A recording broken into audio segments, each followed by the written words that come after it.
Bonjour, je m'appelle Miali et sur cette chaîne, j'aborde les thématiques liées à la séparation, au divorce, à la recomposition familiale et aussi aux crises de couple. Et aujourd'hui, je réponds à la question comment mieux gérer la solitude. C'est vraiment une question d'actualité parce que les fêtes arrivent. Je sais que bientôt tu vas être en décembre, ça va être Noël, ça va être les fêtes de fin d'année et c'est vrai que il y a des chances que tu te sentes seule. En tout cas, si tu regardes la vidéo, c'est que c'est ton cas. Et donc, je te partage quelques conseils pour mieux vivre cette période de la fin de l'année. Mon premier conseil, c'est super important, arrête de te comparer aux autres. N'imagine pas que les autres familles, que les autres personnes vont respirer le bonheur, que c'est la fête familiale par excellence, que les familles vont vivre des moments exceptionnels. Arrête en fait, parce que la vie en fait elle n'est pas parfaite et les familles ne sont pas parfaites. Alors c'est vrai qu'avec les réseaux sociaux on a des images magnifiques, des tables décorées avec goût et en fait on s'imagine toutes les familles qui vont se réunir dans la joie, qu'il y aura des rigolades, des bons moments au coin du feu, etc.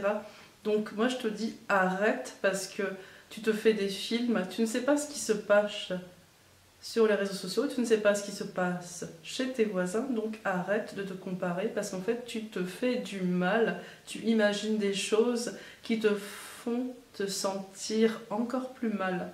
Donc arrête de te comparer aux autres, pense juste à toi, pense à ta situation, focalise-toi sur toi et arrête de te comparer aux autres. Tu avances à ton rythme, tu avances à petits pas et c'est l'essentiel. C'est mon premier conseil. Deuxième conseil que je te donne, c'est tout simplement de parler de ta peur, de parler de ton sentiment de solitude. Il ne faut pas avoir honte de dire que tu te sens seule, que tu as peur des fêtes, que tu n'as pas envie d'être toute seule, etc. etc. C'est le moment d'en parler à tes amis, à tes proches, à ta famille. Pourquoi ? Parce qu'en fait, parler de son problème, déjà, ça soulage, on se sent écouté, et ça fait un bien fou. Ça, c'est une première chose. La deuxième chose, c'est que si tu parles de ta peur des fêtes, de ton mal-être à l'idée que les fêtes arrivent, que tu parles de ta solitude, les amis vont peut-être te proposer des sorties parce qu'il y a peut-être des gens qui ne savent pas que tu vas être toute seule et qui n'ont pas pensé à t'inviter mais qui vont le faire. Donc le fait de parler de ta solitude, ça va t'ouvrir des opportunités. Et puis tu vas même te rendre compte que tu n'es pas la seule en fait à être toute seule à Noël. Et donc ça va permettre des rencontres entre personnes qui sont seules à Noël. Donc vraiment parle de ta situation parce que ça va te mettre en relation avec des personnes qui vivent la même chose et vous allez peut-être créer quelque chose pour les fêtes de fin d'année. Ça, c'est mon deuxième conseil. Troisième conseil pour mieux vivre la solitude en cette fin d'année. Mon troisième conseil, c'est d'être bienveillante envers soi-même. Parce qu'en fait, souvent on se dit « Oh, je vais être seule ». Mes enfants sont pas avec moi, je suis trop nulle, personne ne m'a invitée, personne ne m'aime, je suis quelqu'un qui est pas intéressante, j'ai pas d'amis.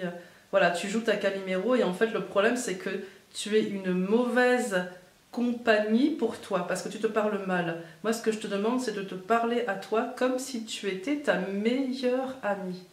Donc tu es gentil avec toi, tu te parles avec gentillesse, tu te traites avec amour. Tu ne dis pas des choses comme je suis trop nulle, personne ne m'aime, c'est pour ça que je veux être seule. Non, ça c'est de l'auto-sabotage, tu te casses le moral, c'est méchant envers toi et ça n'apporte rien de constructif. En fait, ce que tu dois faire, c'est de parler encore une fois avec gentillesse, avec modération, pas avec méchanceté. Donc tu te dis, bah, tu te fais des amis petit à petit, ça va arriver, il te faut du temps, il te faut de l'organisation, il te faut des rencontres, ça va se faire, mais il faut être patient. Ça, c'est déjà un message que tu te donnes qui est quand même plus constructif et plus juste. Donc, sois bienveillante avec toi. Quatrième conseil pour sortir de la solitude, c'est d'aller vers des gens avec qui tu as des points communs, avec qui tu as des passions, avec qui tu as des centres d'intérêt.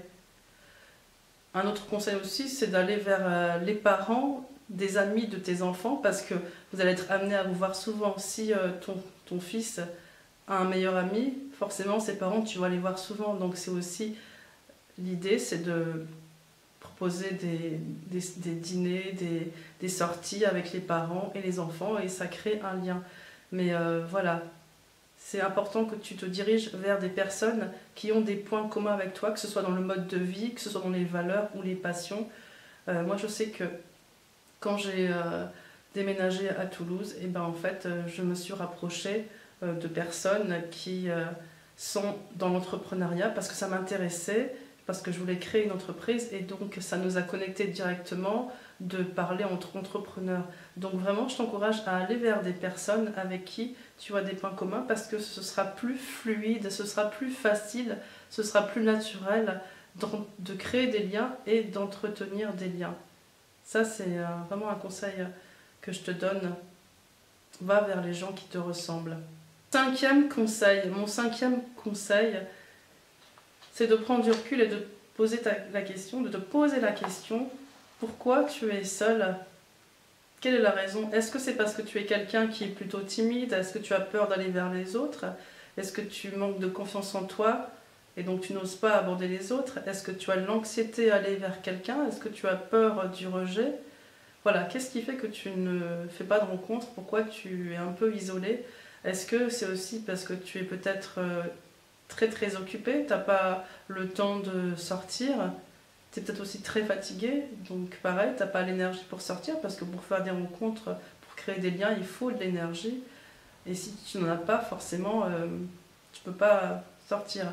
Pourquoi je dis ça? C'est tout simplement parce que quand tu poses la bonne question, quelle est la cause de ma solitude? Et bien forcément, la solution va être plus facile à mettre en place. Si tu es fatigué, ben, tout simplement, il va falloir que tu réfléchisses à comment retrouver de l'énergie. Et c'est comme ça que tu vas avancer. C'est important que tu saches pourquoi tu es seule aujourd'hui. Moi, j'ai été seule pendant un bon moment parce que tout simplement, j'étais avec des enfants en bas âge et j'ai déménagé dans une ville où je ne connaissais personne. Donc il a fallu du temps, de l'énergie pour recréer un tissu social. Ça se fait, mais voilà, il faut être patient. Ça, c'est mon cinquième conseil. Mon sixième conseil, c'est tout simplement de ne plus penser à toi, mais de penser aux autres. C'est-à-dire que tu vas aller vers les personnes que tu peux aider. Ça peut être faire du bénévolat, ça peut être servir des repas. C'est vraiment rendre service à des personnes qui en ont besoin. Pourquoi? Parce qu'en fait, quand tu donnes de ton temps, quand tu donnes de l'amour, quand tu donnes de la bonne énergie, tu le reçois en retour. Tu vas recevoir des remerciements, tu vas voir qu'il y a des personnes qui vont éprouver de la gratitude.